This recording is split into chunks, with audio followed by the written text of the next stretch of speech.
All right, good morning. Good morning. Last year, I was in the audience when Rob Olson shared his faith journey.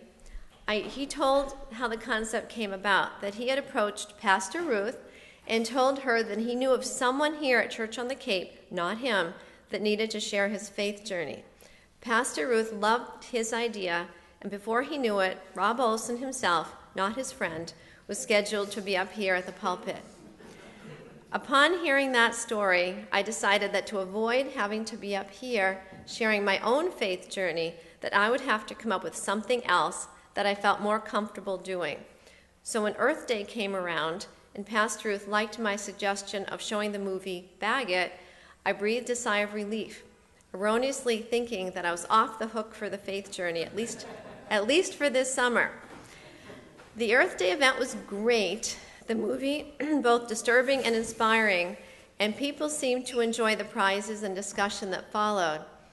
As we turned out the lights and headed out the door, I decided that, at least for this summer, I was safe. However, just as I stepped outside, someone behind me called out and suggested that I share my faith journey this summer. Oh no, busted. Freedom had been so close.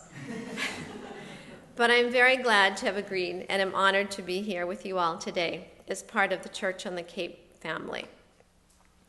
I'd like to share something I learned at a workshop in the early 1990s with M. Scott Peck, author of The Road Less Traveled and A Different Drum.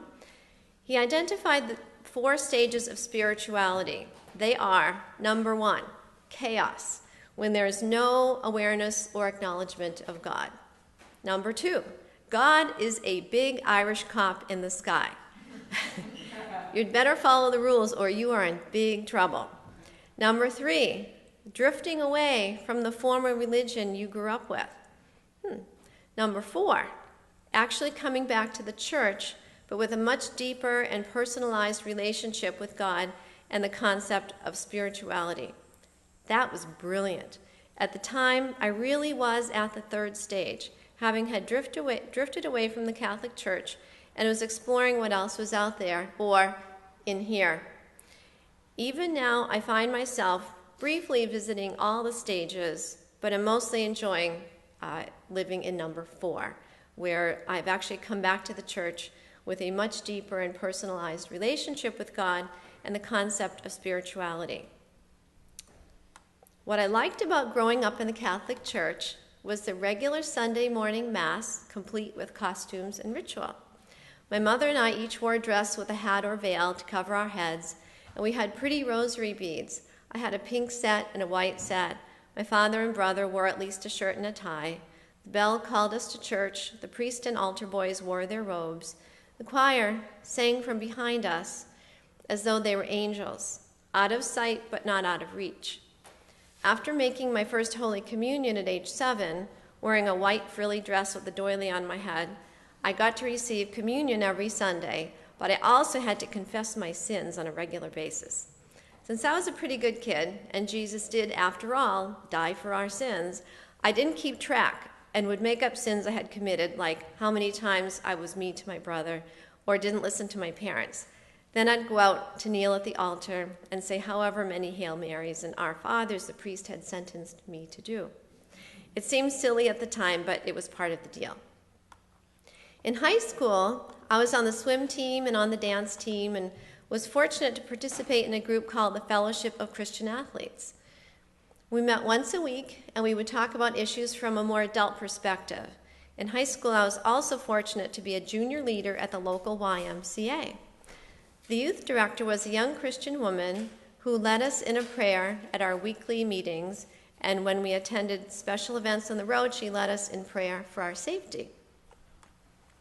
YMCA stands for Young Men's Christian Association, with the subtitle Body, Mind, and Spirit. Body, Mind, and Spirit.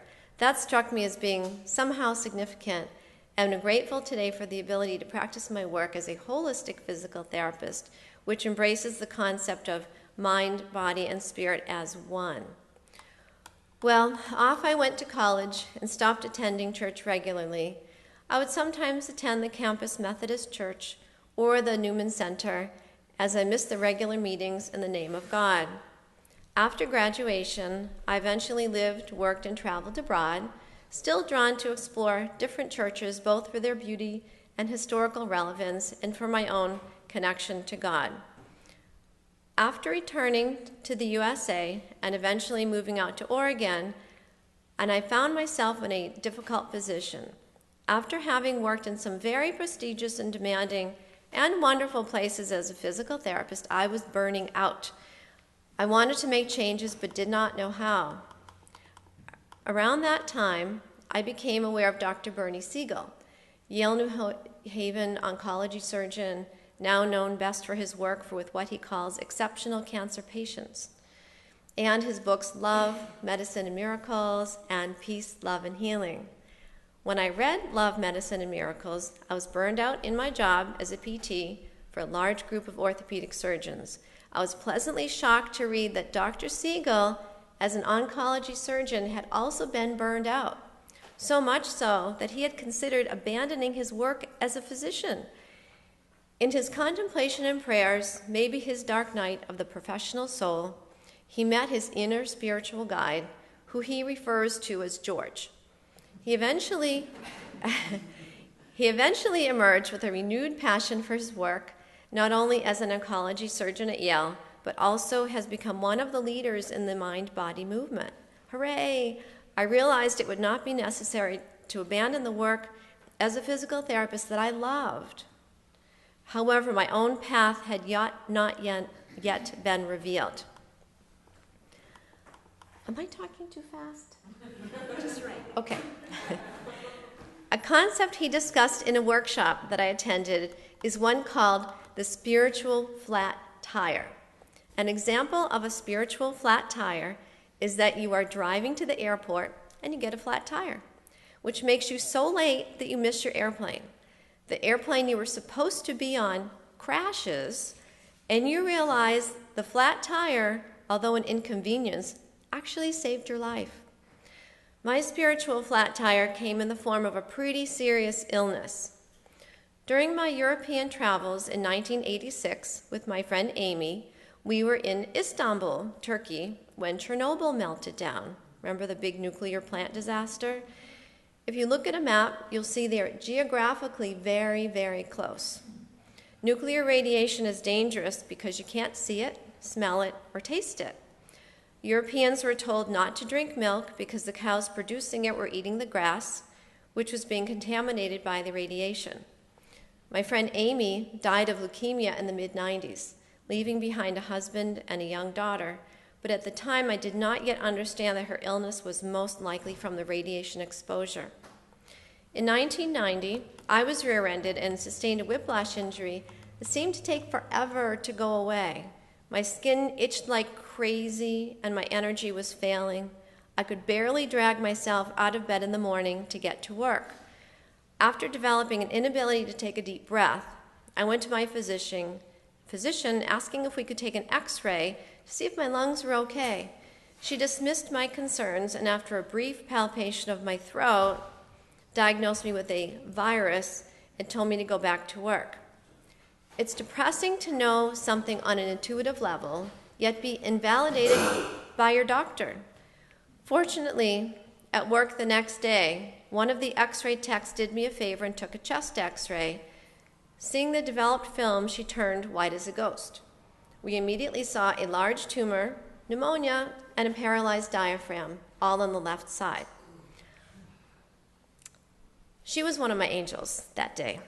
I was grateful to see that something really was up and that now we could act on it. One of the surgeons I worked for took one look at the x-ray and became my hero that day. He got me in to see a different internal medicine specialist immediately who focused only on giving me antibiotics for the pneumonia but overlooked the glaring paralyzed diaphragm and tumor. When you feel you are at death's doorstep, it is difficult to be your own advocate. My mother made the trip out to Oregon to help me out. Several days later, and with much persistence, I convinced the doctor that I was in trouble and needed more than antibiotics. After 2 exploratory surgeries, I was diagnosed with lymphoma. I must say that the thought of the second exploratory surgery really freaked me out. So before agreeing to go, I called an acquaintance of mine who was a medical intuitive. She convinced me that I needed to put myself in the hands of Western medicine, although I might at some point seek a second opinion. She was the one who first told me I had cancer and put me on a cancer detox program immediately, assuring me that I would be able to do it even during treatment. She also assured me that I would live to be an old woman. Following the diagnosis, I agreed to begin chemotherapy. I was reluctant, having heard horror stories of toxic overdoses and just knowing that this was dangerous territory.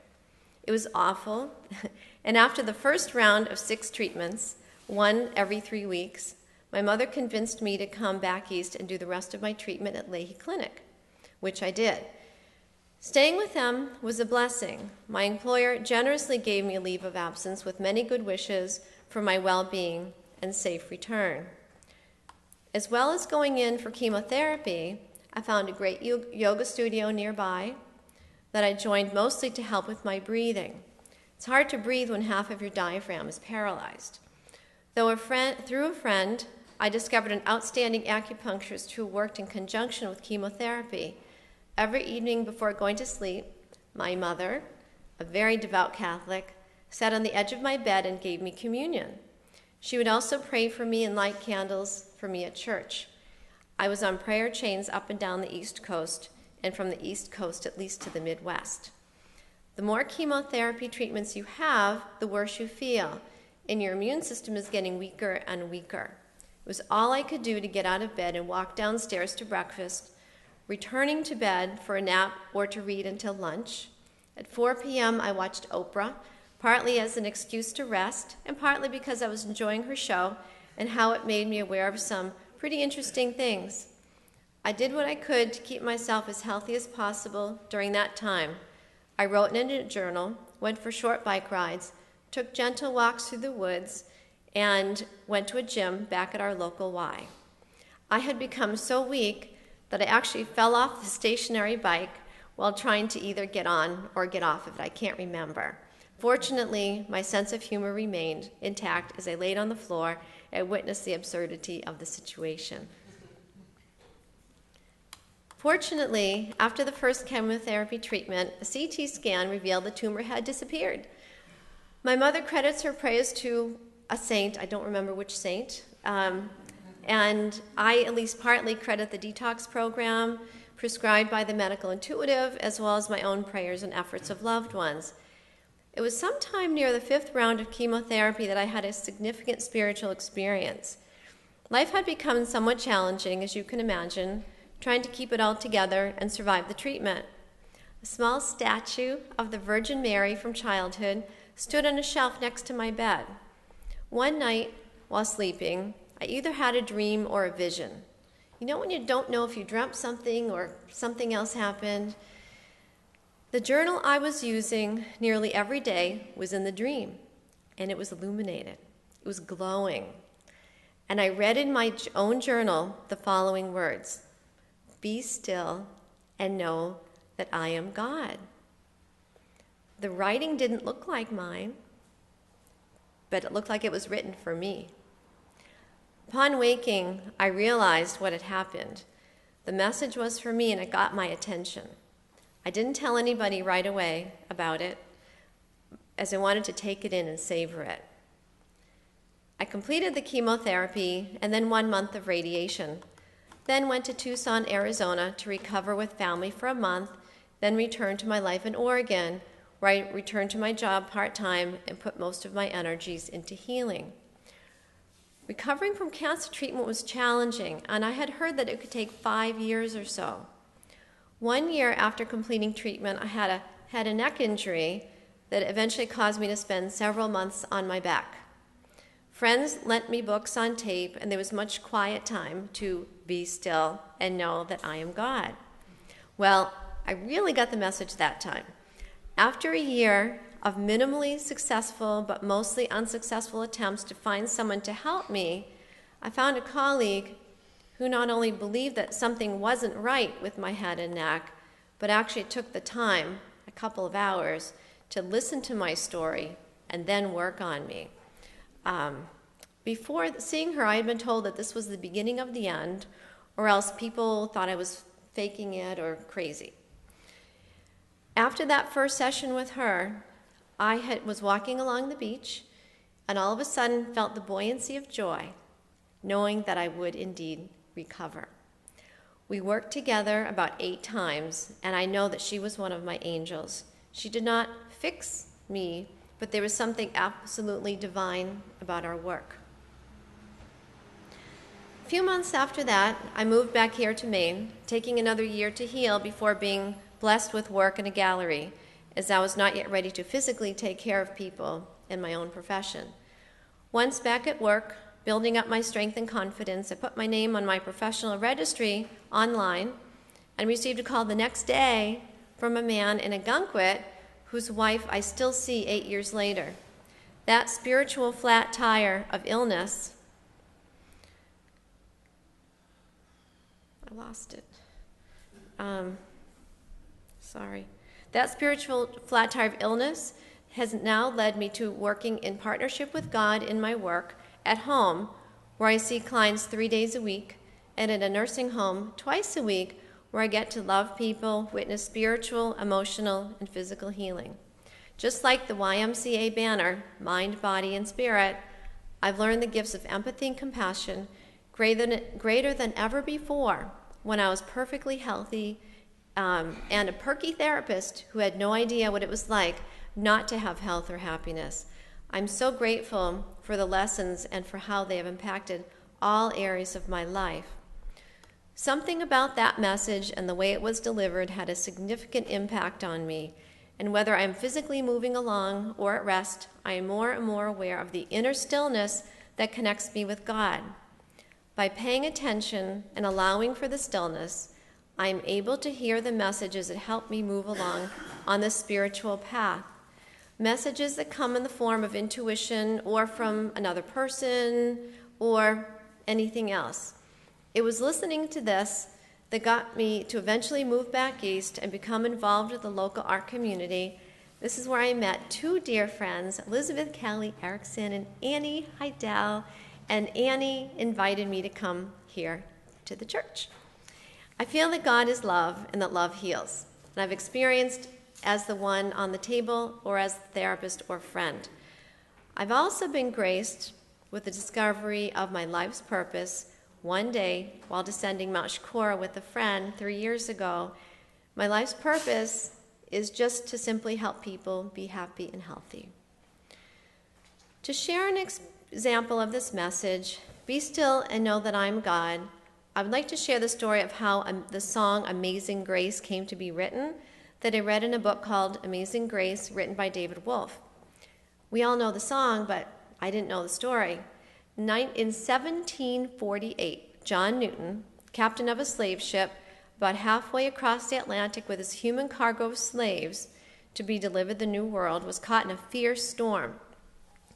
The high winds and torrential rain were almost at hurricane levels. The swells were enormous. He could hardly see what lay in front of him, let alone direct the ship perpendicular into the swells to avoid a deadly perilous slap by one of the more 20-foot waves which could tear the wooden ship's frame to pieces.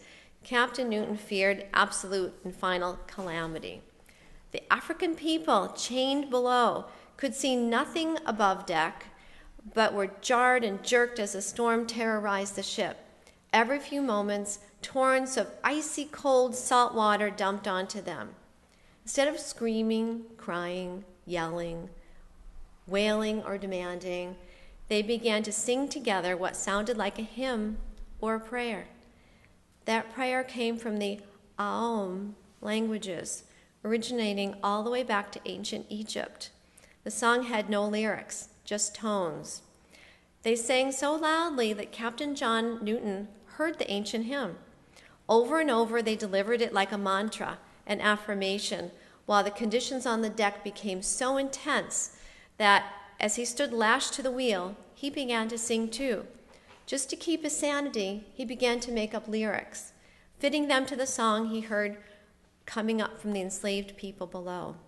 At the climax of that night, when the rain was so torrential and he was so exhausted that he could barely stand and hold on to the wheel, he was only able to continue because of the power of the souls of the people below. They continued to sing in spite of their captivity, their distance from home, and their being on the brink of death. At that moment, Captain Newton swore that if he made it, if they all made it, he would let them all go, return to England, and surrender his shipping licenses and become a minister. He did make it through that dark night of the soul. Everybody on board survived. When the storm abated, he turned the ship around, sailed back to Africa, and let everybody go. He returned to England, surrendered his shipping licenses, and did indeed become a minister. He wrote down the lyrics of the song that we now know as Amazing Grace, the song that guided him through the dark and stormy night. Amazing Grace is an African prayer with English lyrics. I invite you to really take in the words as we sing Amazing Grace, and I thank you so much for inviting me here to share a little of my faith journey.